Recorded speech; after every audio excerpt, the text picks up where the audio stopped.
Welcome to Spring Showcase with Doc NYC. I'm Brandon Harrison, Senior Features Programmer here at Doc NYC, and it's my pleasure to be speaking with Fisher Stevens, who is the director of Netflix's Beckham. Fisher, how are you doing today? Good, Brand. How are you? Doing great, doing great. Glad to chat with you and really enjoyed the project. So it's gonna be really fun. Um, Going back to the beginning. Now I don't know, like, are you a big soccer guy, football guy? I don't know. That I guess that answers the question, Well, depending on how we you call answer it that. football, mate. We call it football where I come from. No, I kind of got into documentaries and football at the same time. Uh, I knew nothing about it, soccer, and then this and I knew nothing about documentaries, and in, I wanna say 2002 or 2003, I had a film production company in New York called Green Street, and this, British guy came into my office, these 2 British guys pitching a documentary on the New York Cosmos in the '70s, kind of a story about New York in the '70s mixed with football, soccer, and, I remember the Cosmos, I remember Pele, I never saw them play, but they were cool, I love the logos, I love the thing of Pele and Beckenbauer, and so, my partner said, "If you we'll do this movie, but if it's not good, you have to fix it," and sure enough, it sucked, and, I partnered with one of the producers who was English, John Batsek, and we finished the movie, and I fell in love with the form of documentaries, and I fell in love with football because he took me to a bunch of games in London, Chelsea games, and that was the beginning of a beautiful relationship, both to documentaries and football. That Wow. I mean, So, I mean, I changed allegiances, by the way, team-wise. Um, Yeah, I'm a fair weather fan, but I'm a big Liverpool supporter, basically. That is the team. I bleed red. interesting. So you're a big Liverpool supporter. I don't know how the negotiations were at the beginning of this project, but Right, right. can you bring me there? You're like, hey, we do David Beckham. It's gonna be the big sports icon, Man U. You're excited. Is it right there for you? There's a lot of research where you're only following what's going on with Liverpool, or what's that like? So, I did not care about David Beckham. I did not follow David Beckham. I didn't really know much about him because that time I got into football in England, that was the year he went to Madrid, 2003. So, for me, David Beckham was more of a brand guy married to a Spice Girl, and, I got this random phone call from, Leonardo DiCaprio's office. Um, I guess Leo and David were hanging out, and David had been looking for a director for his film, and Leo recommended me, would I meet with David's people? And at first, I was kinda hesitant. Frankly, I wasn't that interested. I didn't like Man United, didn't like really know about David, and, I was, I don't know, I just thought, "Oh, they want me to do a branded content film," I would have thought, because it's Beckham, right? Brand Beckham. And then, I was acting on the show Succession at the time, the TV show, and all the writers are British, and we talk football all day, like Tony Roach and Jesse Armstrong, and I told them I got this weird call about talking to Beckham, "What do you think?" And they were like, "Legend, mate, he's a legend, you've got to, he's amazing." And I'm like, "Really? You guys think I should think about this?" They're like, "You have to, he's brilliant, he's a great player, his life is great." So I started watching videos of him playing, and I didn't even know how great he was. And then, eventually I took a meeting, and, I met with him on Zoom like this, and he was very different than I thought, but it wasn't until we actually met in person that I think we knew we were gonna do this together.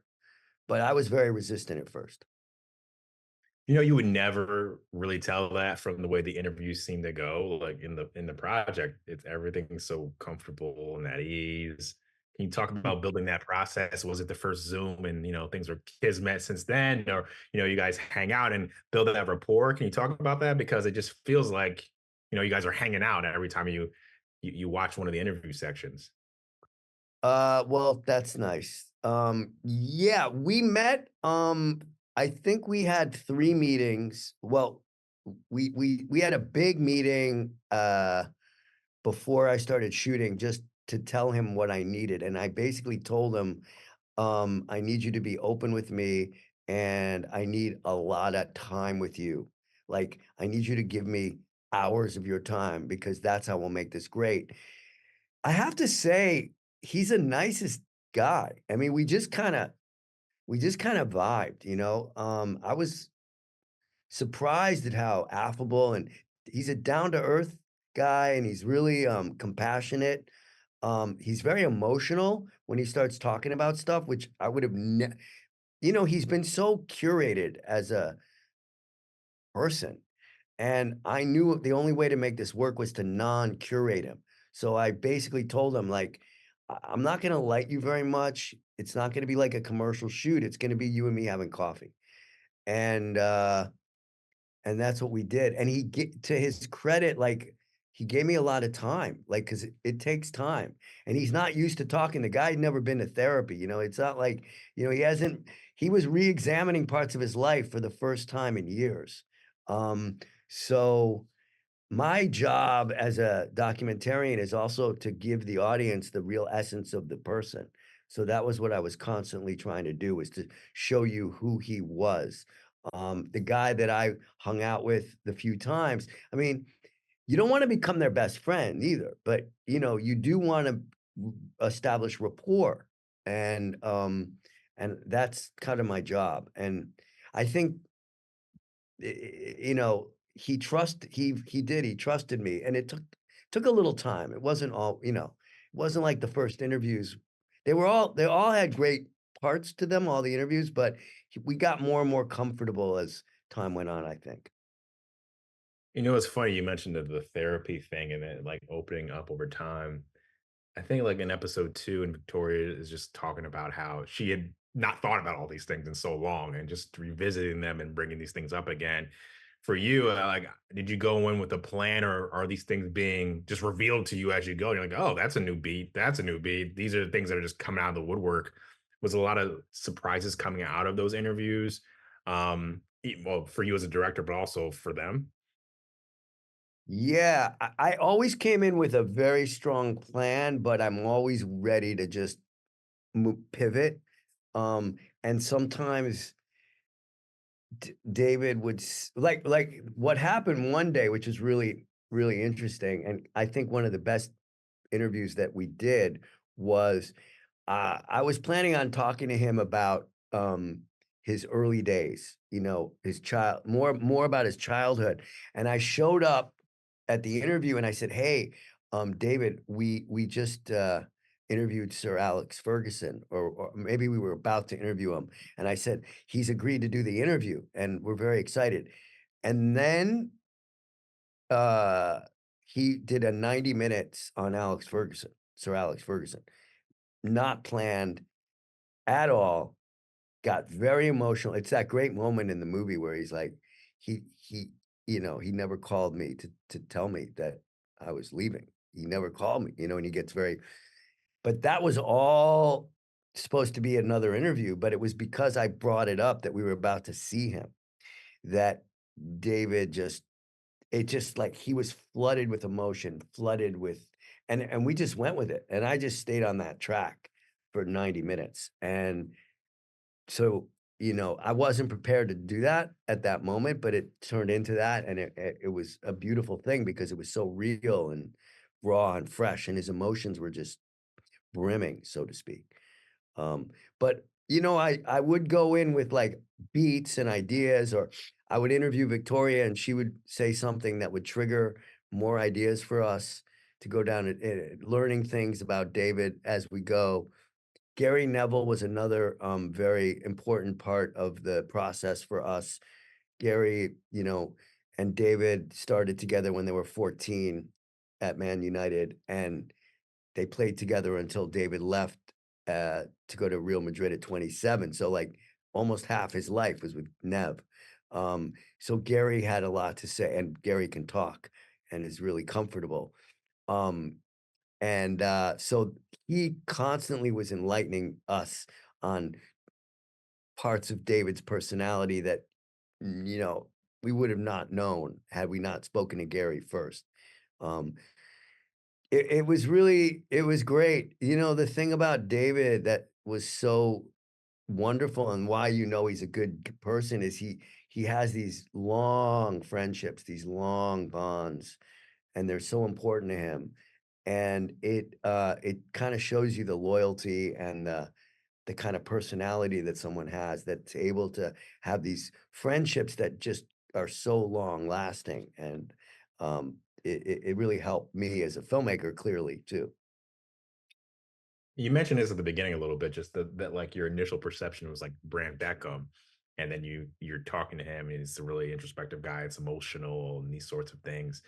Part of Brand Beckham is Victoria, right? And what is that relationship like? What was that process of getting her to be so candid and a part of the process? Well, okay, so I had, the final, like, meeting or the first meeting in person that I had was dinner with him and Victoria and Nicola, one of the producers, and Dave, who's in the movie. Um, but when I had dinner with David and Victoria and I watched they were sitting next to each other, obviously, and I just watched the back and forth, then I was like, "Oh, wow, this is gonna be good," because they were so connected, and she was funny. Like, I did not expect how funny she would be, and biting and honest, even at dinner, right? Because she knew, like, this guy may do our life story, so I guess I'm gonna show you who I am right away, and I could just see the relationship there. And then we did a couple interviews with David before Victoria's first interview, and she just came right out of the gate. She was ready to go. Unlike David, who was a little bit more I had to kinda pull, she was like, "Bah, bah," and again, just the real person, like, funny and quite honest, really frank. And I was like, "Wow, this is gonna be great." And, I mean, I did 4 interviews with her, because, well, you see, I just kept wanting to go deeper and get more. Um, but I knew it was a love story. Originally, it was a love story about, well, not a b my our original idea was like, this is a love story about David and Victoria, David and football, David and family. Um, and and, so we knew, but Victoria, the characters are all great in the movie, but she's spectacular. So it was amazing. I mean, she just was very open. And then they would talk clearly, like, so they would, after the interviews, they would talk to each other, and it started bringing up more and more, stuff for them, stuff they buried. Because British people don't talk about like us. We It's just stuffed up. Yeah, so I think they started to enjoy it. Although David would be very tired sometimes after the interviews because he'd be so using that emotion, getting that emotion out makes you exhausted, you know? Can you speak to the iconic "Be Honest" moment? Like, how did that come about, or was that just a, a throwaway that you guys watched and were like, "Oh, this was funny"? Well, we scheduled Victoria's interview when David was supposedly gonna take his daughter Harper to school and then was gonna go away and not come home. So we started the interview, and I guess David decided to come home to just check in while we're doing the interview. And we had a monitor outside, and I guess he was sneaking around looking at the monitor and could see what we were doing, and then he busted in, and fortunately, my cameraman just Damien just went, and, I was shocked that he was there, and it really flummoxed us. So we j you know, my fortunately, my cameraman was right on it. We got that. I was kinda pissed, to be honest, because like, leave her alone. Let me have my interview with Victoria. You have your time, let her have her time. But we also kind of part of me at the after the interview, we're like, "Oh, that's we gotta keep we're gonna use that. It's gonna be."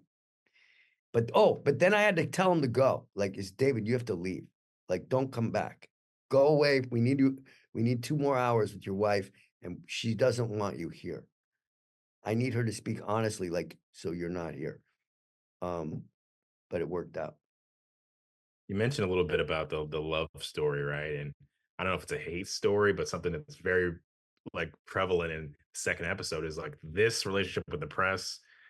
You mentioned British emotional repression, British press paparazzi relationship, especially now considering everything that's going on today with the royal family and whatnot. Feels really prescient. Is that like a big piece of the story that you wanted to include? It's really harrowing when you think about it.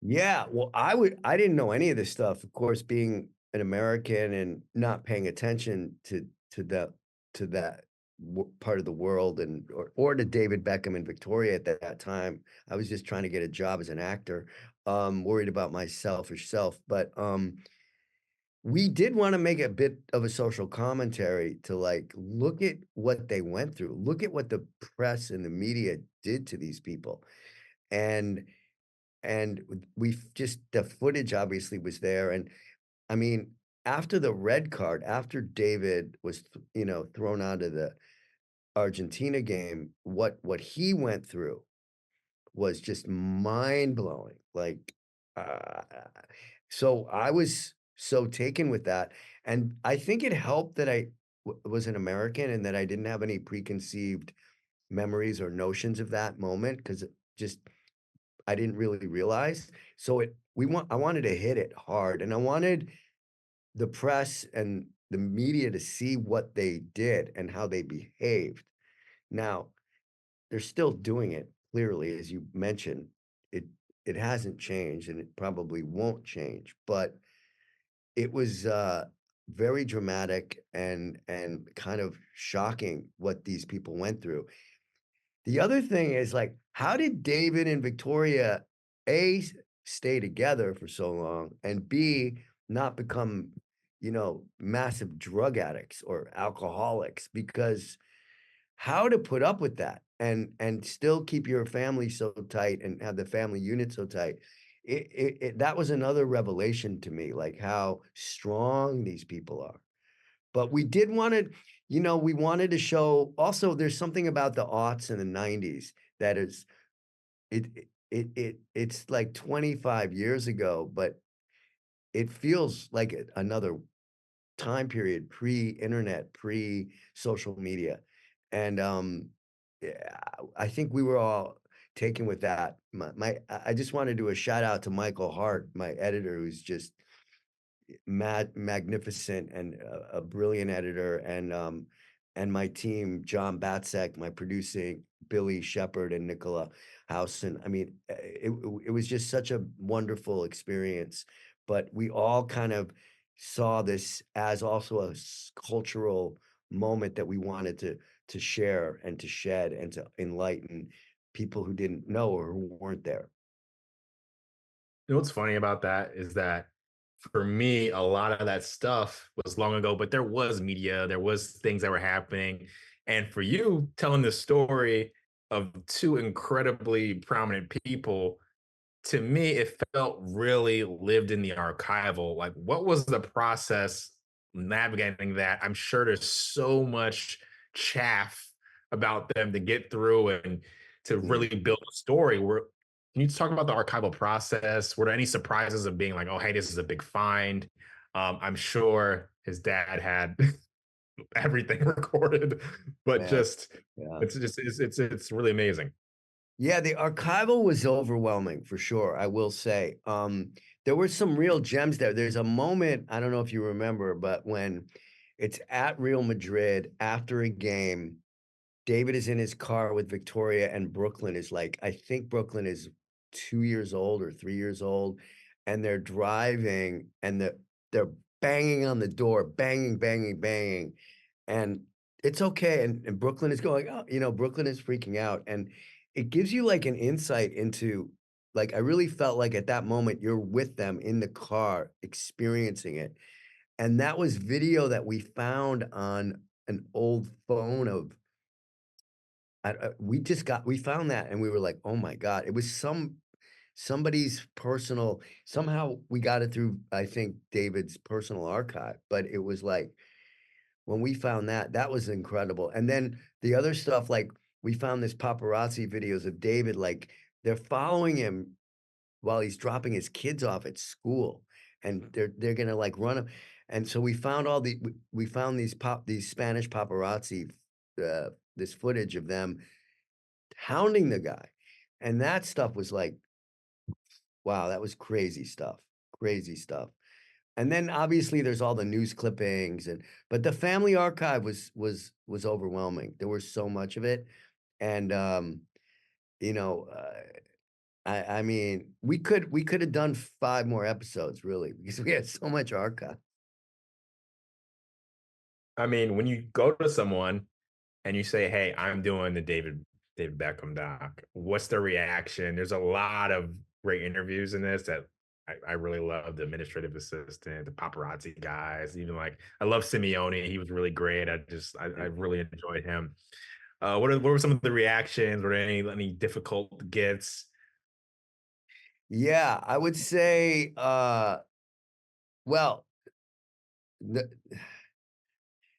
the only guy that we didn't get, but it was and we had him, but he had, like, all kinds of things I mean, the only guy that we didn't get really well, we never had this guy, now I'm thinking about it.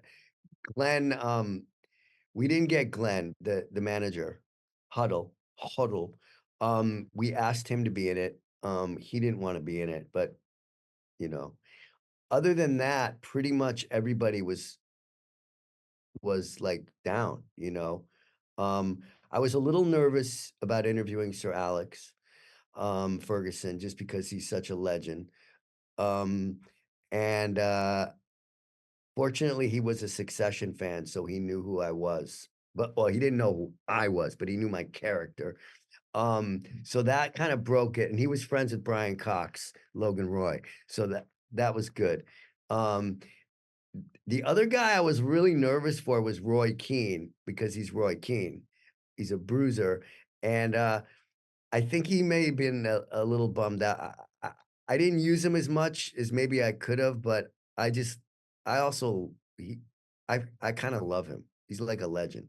So I was kinda nervous, you meet your idols.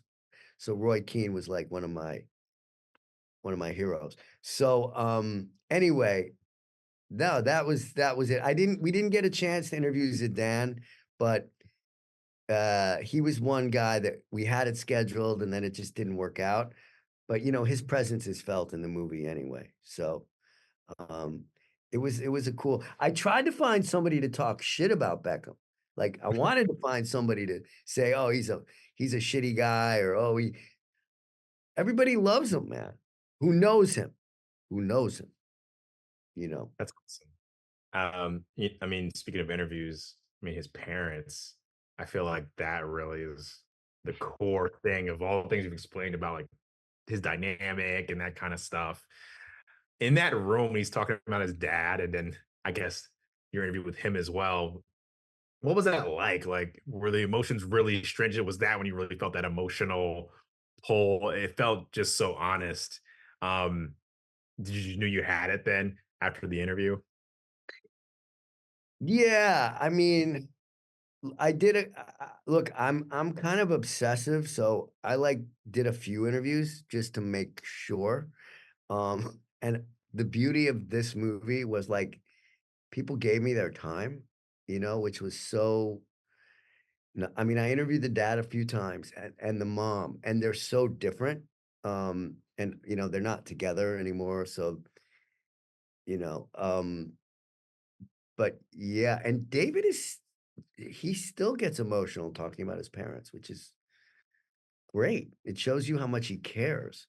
But, I shot stuff that, didn't make it, but I had his dad, like, playing a lot of the games for us that he taped, but then he kept showing me tapes, and then he, like the tapes were so old that it looked it looked too grunged out, and they all, like, there's a reason VHS isn't around, you know what I mean?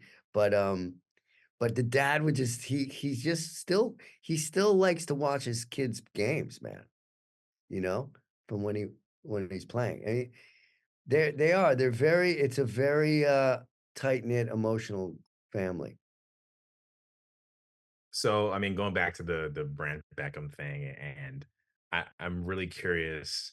It's a biopic. It's a big cultural story, but like the New York Cosmos project, it's a great sports doc. Really enjoyed that aspect of it. A lot of the narratives, a lot of the overarching themes and stuff like that. Were anything that you were trying to say, "Hey, this is inspiration. I'm trying to look at that," or any particular approach to tell a great sports story because you did it. Oh, thank you. Well, you know, I'm not like one of these filmmakers that I wish I was, by the way. I wish I could, like, be more like, I took this from this from this movie, I learned this from this movie.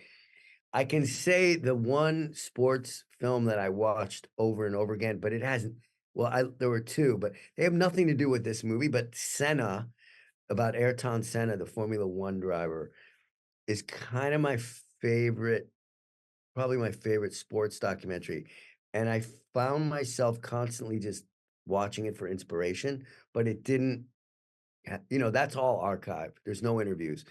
And then I guess The Last Dance, I'm a Bulls fan. I was there. I was at some of the games. Apparently, I was even in a shot at one point at one of the games because one of my friends edited it and they cut it out. And it's probably the most painful thing that ever happened in my career is getting cut out of The Last Dance, even though I was just in the stands. More painful than not getting parts. So I watched that. I love that. I thought Last Dance was brilliant.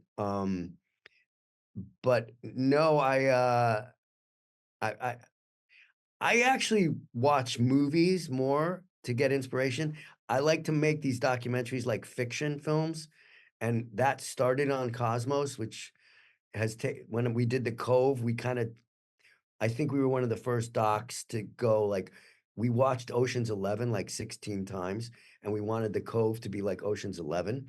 So we kinda like and since then even more, I've just been, like, making my docs with movies in my head.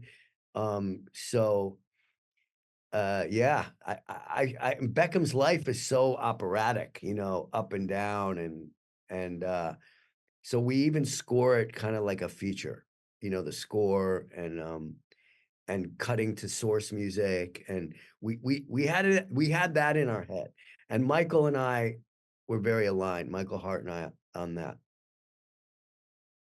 Great shout out to the score because that's something I remember thinking like, wow, this is very cinematic. The intros and outros, the builds.